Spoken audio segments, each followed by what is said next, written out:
secara jenis uang, kita tahu cryptocurrency itu masuk uang fiat juga kan, karena dia tidak mengandung nilai intrinsik juga. Cuma bedanya itu pertama teknologi, yang kedua adalah penerbit, siapa penerbitnya. Secara teknologi ya kan itu Anda bisa baca-baca itu terkait dengan teknologi blockchain gitu kan. Dan teknologi blockchain ini karena sifatnya adalah itu ada istilahnya distributed ledger system gitu. Jadi pembukuan tapi terdistribusi, tidak seperti eh, kalau akun bank itu tersentralisasi di servernya banknya. Kalau sistem blockchain ini memungkinkan pembukuan yang terdistribusi di banyak komputer gitu, di seluruh dunia siapapun yang memakai. Itu fungsinya adalah dengan melakukan desentralisasi itu karena terdistribusi, tidak terpusat di satu server, yang diharapkan adalah lebih aman dari serangan gitu. Karena kalau satu server kan di-hack, server itu di-hack, sudah selesai gitu. Mungkin uang hilang, atau kemudian tahu-tahu si hackernya mentransfer uangnya ke rekeningnya sendiri gitu. Itu bisa entah diambilnya dari mana, bisa jadi dari para nasabah. Nah, secara konsep eee, blockchain ini lebih aman karena servernya terdistribusi, nggak tersentralisasi di satu server. Tapi catatannya adalah bukan berarti aman total gitu, karena nanti yang terjadi itu sekarang juga banyak juga kasus hacking di cryptocurrency, tapi sebenarnya yang di-hack itu bukan di sistem pembukuannya tadi yang sudah terdistribusi, tapi eee, hackingnya itu di walletnya gitu, di aplikasi atau layanan dompetnya untuk menyimpan Bitcoin itu. Itu, eee, apa, ya sampai sekarang masih masih ada banyak sesekali terjadi itu loh hacking-hacking, itu orang kehilangan saldo Bitcoin-nya itu karena hacking di tingkat wallet-nya, di dompetnya.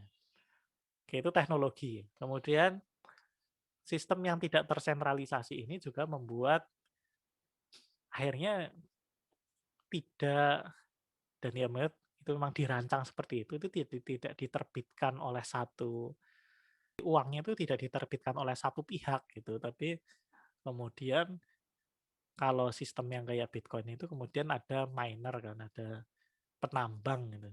Jadi malah dibuat seakan-akan cryptocurrency ini mirip kayak walaupun dia uang fiat gitu ya, tapi seakan-akan tuh dibuat kayak uang logam gitu, bahwa kemudian harus ada effort untuk mendapatkan uang itu. Jadi seperti menggali tambang gitu. Tapi yang dilakukan adalah mereka miner itu kan kemudian kayak menggunakan komputer mereka untuk melakukan perhitungan terkait dengan clearing transaksi Bitcoin gitu.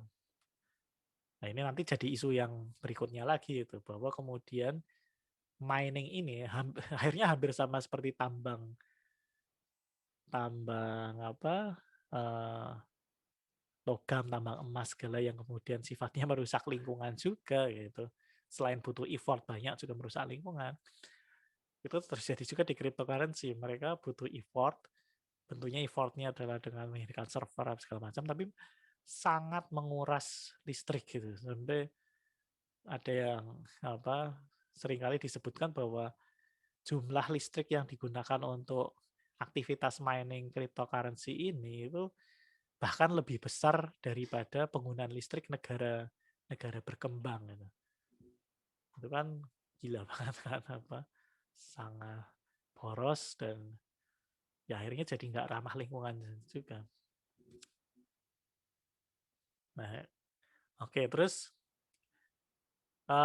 ketika dia tidak diberikan oleh negara manapun, pemerintah manapun, ini menjadi memang maksudnya adalah keamanan dari sisi tidak ada yang memanipulasi. Kalau uang, seperti tadi, seperti uang kertas itu kan bisa dimanipulasi pemerintah, pemerintah pengen mencetak uang, agak membiayai, katakanlah dia butuh pengeluaran besar tapi pajaknya yang masuk tidak cukup untuk membayar semuanya itu, mereka cetak uang lebih banyak. Dan akhirnya ketika sampai itu terjadi jor-joran ya bisa jadi hiperinflasi, itu pernah terjadi di Indonesia di zaman Presiden Soekarno, itu sampai inflasinya 600%, atau kayak Zimbabwe yang sampai ribuan atau puluhan ribu persen itu. Artinya karena ada manipulasi uang itu jadi jatuh lah. Kalau di dalam sistem, dalam cryptocurrency yang tidak ada yang menerbitkan, saya tidak tahu apakah semua teknologi cryptocurrency ada beda-beda aturan gitu ya.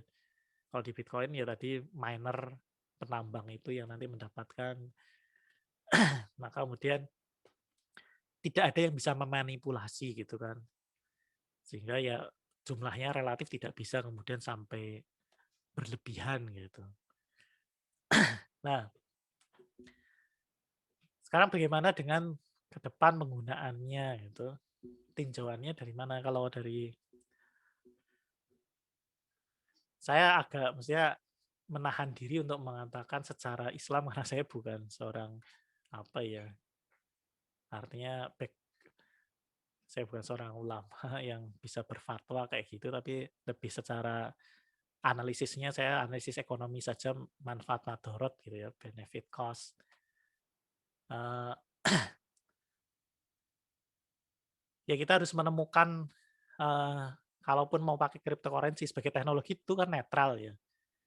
Dan mungkin banyak ada hal-hal bermanfaat yang bisa bisa diterapkan di uang. Oke, tapi kemudian spesifiknya seperti apa? Apakah belum tentu Bitcoin yang lagi yang pertama kali menggunakan teknologi itu dan paling dikenal dan paling mahal sekarang harganya itu adalah yang tepat itu. Karena apa? Karena ada cacat desain juga kalau saya bisa katakan tuh cacat tuh karena Bitcoin itu emang cenderung membuat orang itu tidak tidak menjadikannya sebagai alat transaksi, tapi sebagai sekedar sebagai aset gitu. Artinya jadi kayak mendorong spekulasi,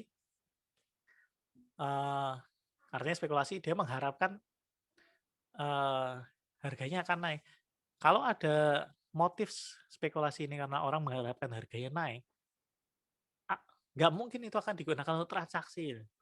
Ya sekarang ada bayangan saja, misal Anda mengharapkan Anda beli Bitcoin karena nilai 1 juta. Anda harapkan, oh ini lagi naiknya lagi tinggi nih, nanti mungkin tahun depan saja sudah jadi 2 juta Bitcoin yang saya beli. Apakah Anda akan gunakan uang 1 juta itu untuk membeli suatu lain?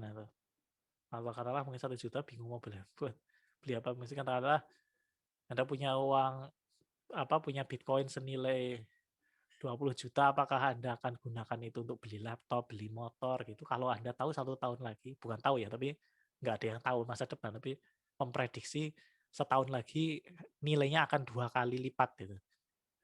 Ya Anda akan pikir-pikir kan, ya mending disimpan daripada dibuat beli macam-macam beli barang.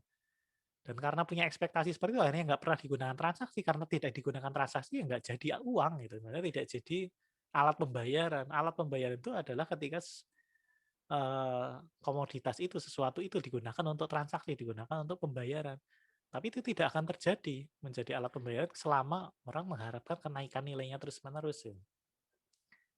Artinya ini nggak kompatibel itu antara sesuatu yang aset yang digunakan sebagai spekulasi dengan aset yang digunakan sebagai alat pembayaran itu nggak kompatibel. Kalau jadi alat pembayaran dengan sendirinya tidak akan jadi alat spekulasi karena nanti nilainya nggak akan segila itu. Mungkin masih berubah tapi nggak akan sebesar itu perubahan-perubahannya gitu. Jadi itu nggak memungkinkan ya. Dan itu kenapa terjadi seperti itu, ada harapan kenaikannya besar itu karena dirancang Bitcoin itu jumlahnya fix gitu, bahwa berapa itu 16.000 atau berapa gitu. Dan itu nggak bisa nambah lagi Kak. Jadi 16.000 itu stoknya, Kalau itu habis di mining, ya sudah tidak akan ada pertumbuhan stok lagi. Nah, kemudian akhirnya ya ini, katanya itu desainnya adalah meniru emas juga. Ini pikiran pembuatnya, emas itu kan stoknya tetap di dalam perut bumi. Orang nambang itu suatu saat ya habis, ya bener logikanya. Cuma satu perbedaan, tidak ada yang tahu dengan persis berapa stok emas di dalam bumi. Sehingga selalu masih ada harapan pertumbuhan stoknya. Sementara Bitcoin sudah tahu 16.000, sekarang sudah berapa ribu yang tertambang, masih ada sisa segini, oh berarti setelah ini tidak tumbuh lagi, harganya akan naik. Nah, itu kan pasti pikirannya. Ya, tapi kemudian masalahnya mungkin tuh logikanya seperti itu, tapi ya bisa jadi suatu saat orang nggak percaya.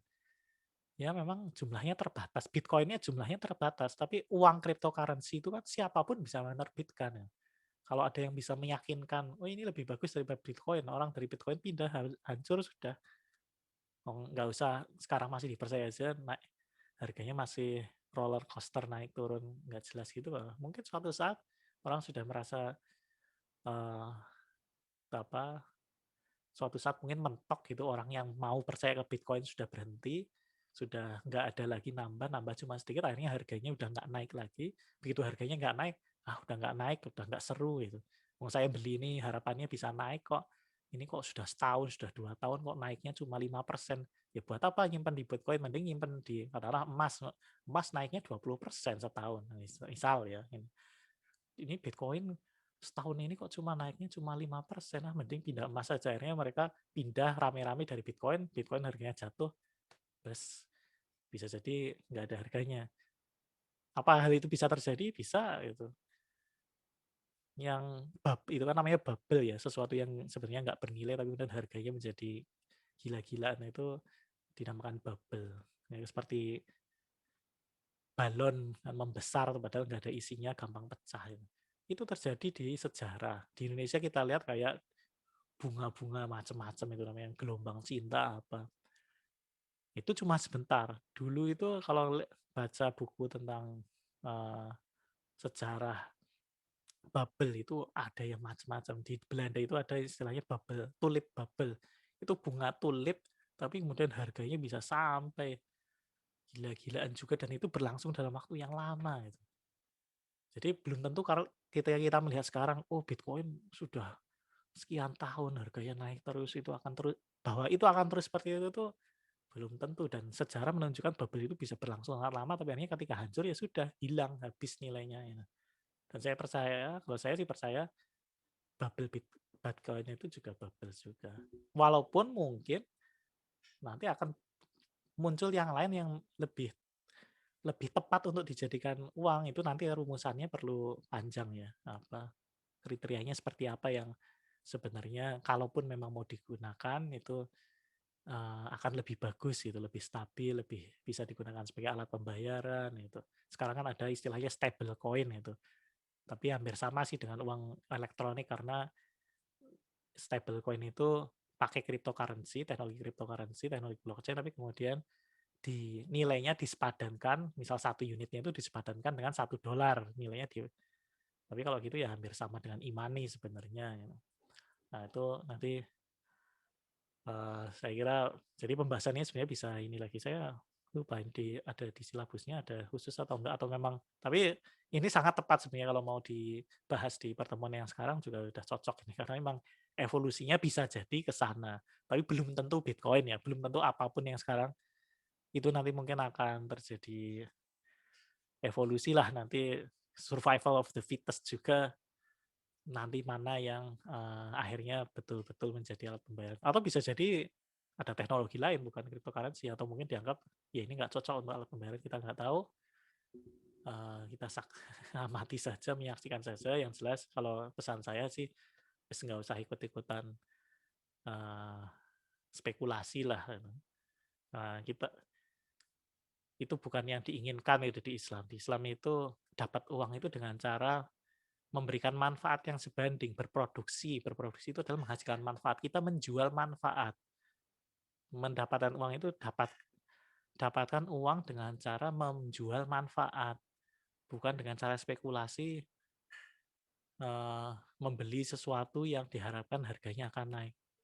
Saham termasuk menurut saya kalau beli sahamnya ya sekedar mengharapkan naik turun trading kayak gitu, enggak lah. Tapi kalau investasinya jangka panjang, itu pembicaraannya cukup panjang juga ya soal kayak gitu. Tapi menurut saya kalau investasinya masih jangka panjang, rasional, oke lah yang namanya investasi, uang itu dipakai oleh perusahaan untuk mengembangkan produksi itu masih bermanfaat. Tapi kalau sudah sekedar trading cuma mau harga naik turun memanfaatkan itu apa untuk cari uang itu nggak bermanfaat.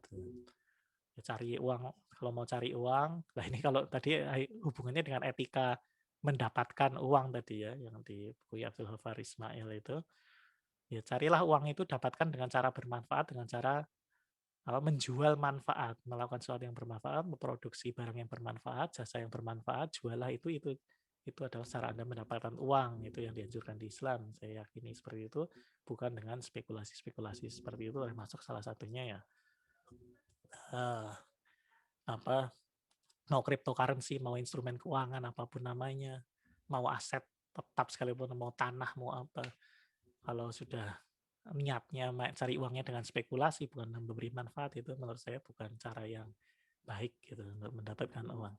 Ya mungkin itu sebagai penutup saja ya, saya apa pas waktunya selesai.